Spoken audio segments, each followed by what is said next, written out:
Hi, hope you're doing well. So today we are going to talk about Master 2 dissertations and address those who are asking me all the time that I don't have a good topic and I want to start. So, sir, can you help me in this regard? So I always say my piece of advice is start with yourself.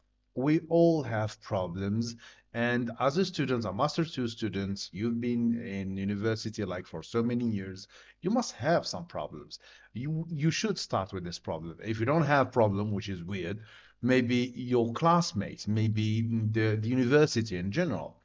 And this is always my piece of advice. And even if we talk about research and from an ethical perspective, a research should be always beneficial for you or for your community. So if we start from myself, for example, last time I gave an example to my students. Let's say, for example, I do have problem with handwriting. This is a very good topic to address. So many students, they really have like really bad handwriting, and this bad writing in fact affect their performance when it comes to exams. So this is really good topic. So how can I address this issue? I may correlate, let's say for example, as a theory, bad handwriting with bad marks in exam, and a good handwriting with also the exam. So this is, I start with the theory.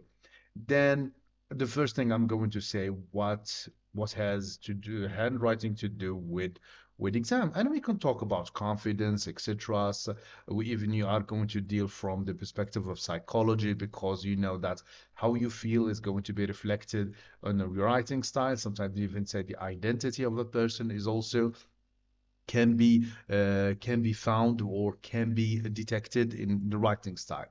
So this is good. So how can I conduct, let's say, practical research? It's simple. You can go to a teacher, said, "Sir, can you please provide me with the exam papers of, let's say, for example, 10 students?" And you just take pictures of these papers and you analyze them. We can start from a quantitative perspective. You can count, for example, how many spelling mistakes or, for example, unclear words, unreadable words. You can do this by just counting them. That now you have a quantitative analysis.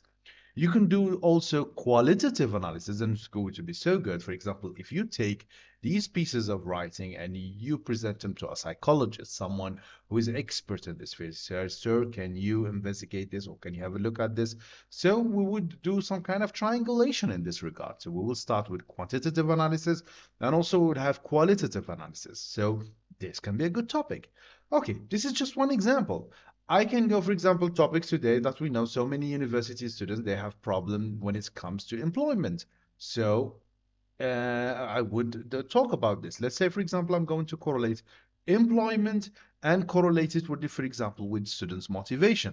I think I have done this topic with my students, but it's a really good topic. So, for example, are students motivated or not motivated? Is there any relationship between this? So we have correlative research in this regard. So this is a good topic also. You have like a wide range of topics. Like, trust me, the number of topics you can deal with is practically limitless if you start thinking outside the box. This is fair because this is important. So you start thinking like, what's the problem? What kind of a problem I have? Maybe handwriting. Maybe I have problem with anxiety. I have problem with spelling mistakes. For example, one of the really great topic I want students to work on is like, you see the excessive use of keyboards, electronic keyboards with auto correction, with auto suggestion has really kind of rendered us kind of lazy. And this is one of my problem. Now it's when I take a pen, it feels weird because I don't use a pen. I'd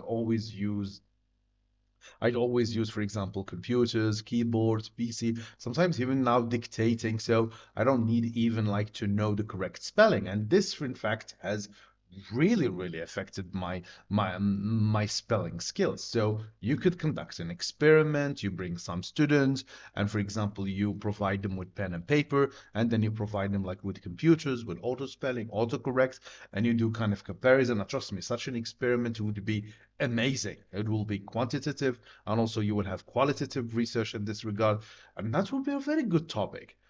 And okay, so these I said at least at the university. You can, for example, talk about other topics who can be, for example, you talk about students' attendance and their performance. You can talk about, for example, students' motivation in general. You can talk about even, for example, the employment problem. All these topics are are there and you can investigate. And so that's why I said to my students, stop just talking about some cliche topics that really are not going to be beneficial for us. So I would advise you to do this. I hope this video is short, but I just wanted to shed light on the how easy to find a problem that you can investigate. So thank you so much, and I promise you there will be a live soon on this regard. So thank you so much, and hope to see you soon. Bye.